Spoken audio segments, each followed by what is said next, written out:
حبیب کو بھیجا اس لیے تاکہ مصطفیٰ کے ذریعے سے میں پہچانا جاؤں۔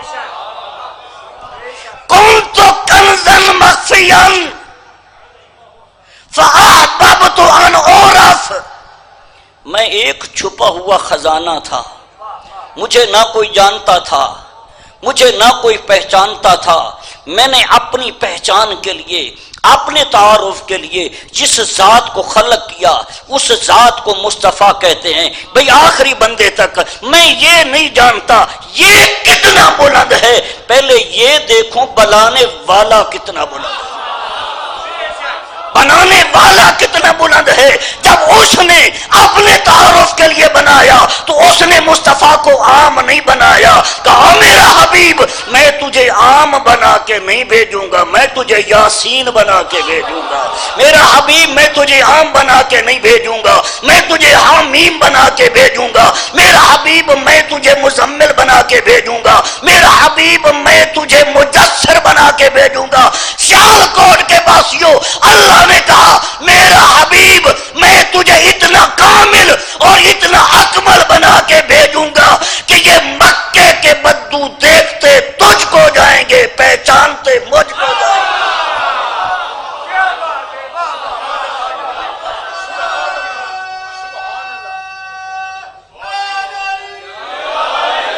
یہ مکہ کے بدو دیکھتے مجھ کو جائیں گے، پہچانتے تجھ کو جائیں گے۔ جسے اللہ نے دوستو اتنا عظیم بنایا، اللہ نے اس کا نام محمد رکھا۔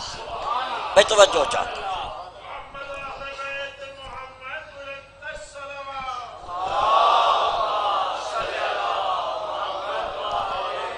جب آمنہ کی گود میں رکھا ہے نا سرکار عبد المطلب نے،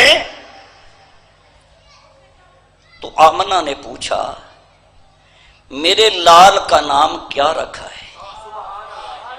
تو سرکار عبد المطلب نے کہا میں نے آپ کے لال کا نام محمد رکھا ہے۔ بھائی توجہ چاہیے، میں نے آپ کا لال کا نام محمد رکھا ہے۔ تو آمنہ نے کہا آقا اس سے پہلے پورے عرب میں کسی کا نام محمد نہیں ہے۔ تو سرکار عبد المطلب نے کہا آمنہ پہلے عرب میں کوئی ایسا آیا ہوتا تو نام محمد،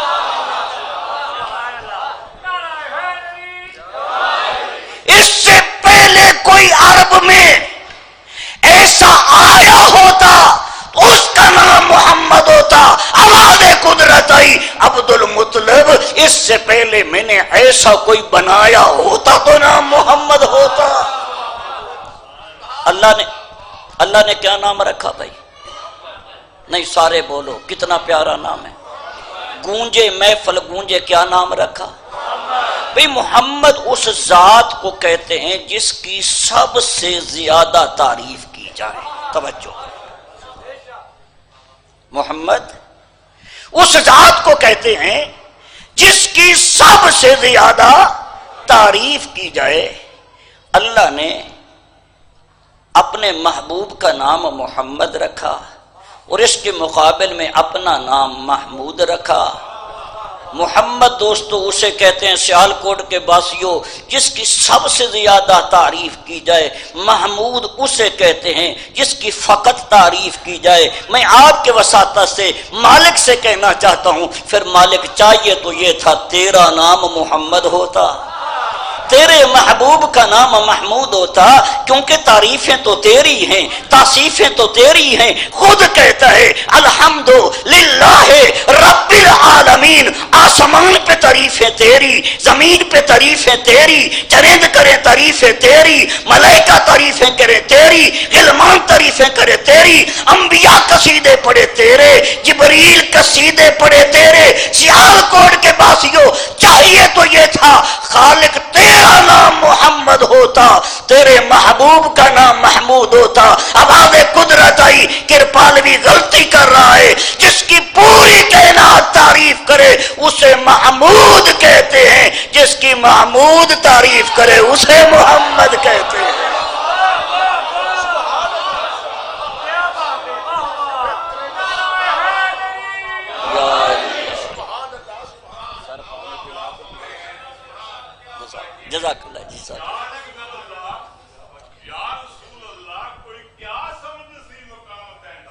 واہ واہ واہ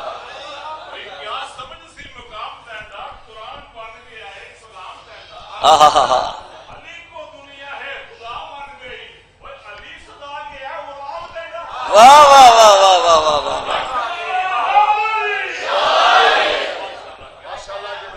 اللہ نے قرآن میں مصطفیٰ کی عظمت کا قصیدہ پڑھا، انا انزلناہ فی لیلۃ القدر۔ بھئی خدا کی قسم آپ مجھے کراچی والا سمجھ کے سن رہے ہیں، میں بھی وہی بن کے پڑھ رہا ہوں۔ یہ تو مجمع پہ منحصر ہوتا ہے، آپ سنیں گے تو میں بھی پڑھوں گا نا۔ جب کہنا ساڈا اپنا مولوی ہے تے کم تے اوتھے مک جانا ہے۔ انا انزلناہ فی لیلۃ القدر، اللہ کہتا ہے جس رات میں میں قرآن نازل کر دوں نا، میں اسے قدر والی رات بنا دیتا۔ جس رات میں قرآن نازل کر دوں وہ رات قدر والی بن جاتی ہے۔ اور پھر سیال کوٹیو آپ کے قریب آ کے اللہ کہتا ہے وما ادراک ما لیلۃ القدر، سیال کوٹیو جانتے ہو یہ کتنی قدر والی رات ہے، یہ کتنی عظمت والی رات ہے، یہ کتنی شان والی رات ہے۔ پھر کہتا ہے لیلۃ القدر خیر من الف شہر، تم رات کی شکل دیکھتے ہو، میں رات کی عظمت کے قصیدے پڑھ رہا ہوں۔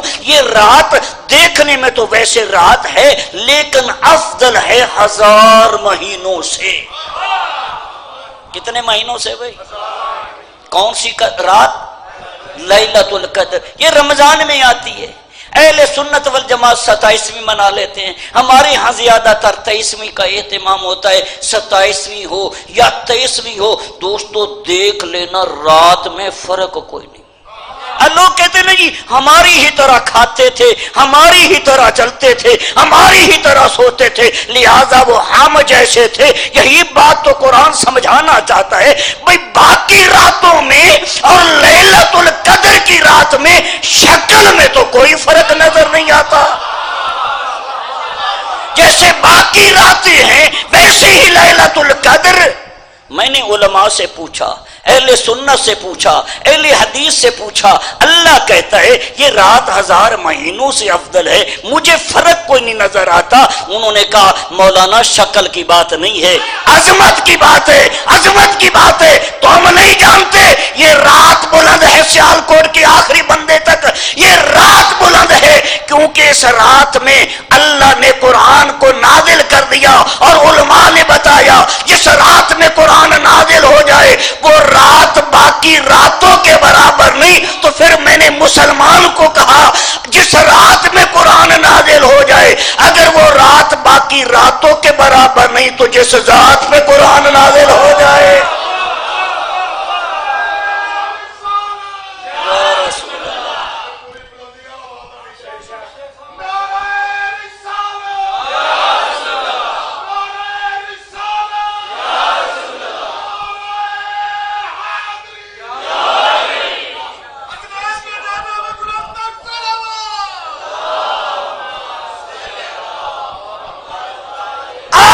بندے تک آج کی رات کا تحفہ، آج کی رات کا تحفہ لے کے جاؤ سیال کوٹیو۔ لوگ آپ سے پوچھتے ہیں آپ شیعہ کیوں ہیں، شیعوں کا عقیدہ کیا ہے؟ بھئی آخری بندے تک، اس سے بہتر میرے پاس بات کوئی نہیں۔ آپ شیعہ کیوں ہیں، آپ کا نظریہ کیا ہے، آپ کا عقیدہ کیا ہے؟ بھئی ہمارا عقیدہ یہ ہے جس رات میں قرآن نازل ہو جائے اس رات کے برابر کوئی رات نہیں، جس ذات پہ قرآن نازل ہو جائے اس ذات کے برابر کوئی ذات نہیں، تو پھر جس گھر پہ قرآن نازل ہو جائے۔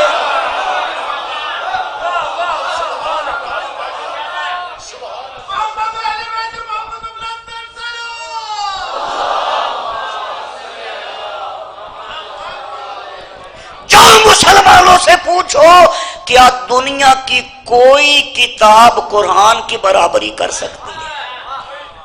تو دوستو جیسے قرآن کے برابر کوئی کتاب نہیں آ سکتی، مصطفیٰ کے مقابل میں کوئی نبی نہیں آ سکتا، اور اہل بیت کے گھر کے برابر اللہ نے کوئی گھر نہیں بنایا۔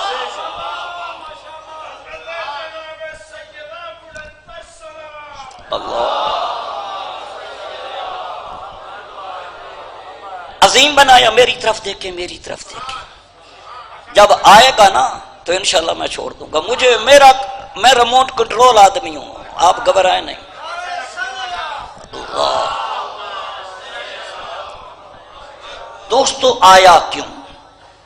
توجہ، آیا کیوں؟ خالق نے خود بتایا اسے میں نے کیوں نہیں بھیجا. کیوں بھیجا؟ فرمایا وما ارسلنک الا رحمتا للعالمین. میں نے اسے کائنات کی رحمت بنا کے بھیجا. مکہ سے نکلا، مدینہ آیا، لوگوں نے استقبال کیا. مصطفیٰ ناقہ پہ سوار ہیں، اصحابہ دائیں بائیں، مدینہ کے انصار دائیں بائیں. ہر ایک یہ سوچتا ہے اللہ کی رحمت میرے گھر میں آ جائے. بھائی توجہ، اللہ کی رحمت نہیں، مل کے بولو، اللہ کی رحمت میرے گھر میں آئے. جس کے دروازے پہ مصطفیٰ کی اونٹنی رک جاتی نا تھوڑی دیر کے لیے، لوگ اسے مبارکبادیاں دینا شروع کر دیتے. توجہ، آخری بندے تک. خدا کی قسم لوگ کہتے ہیں مصطفیٰ ہم جیسا، مصطفیٰ ہم جیسا. خدا کی قسم تم تو اتنا بھی شعور نہیں رکھتے جتنی مصطفیٰ کی اونٹنی شعور رکھتی.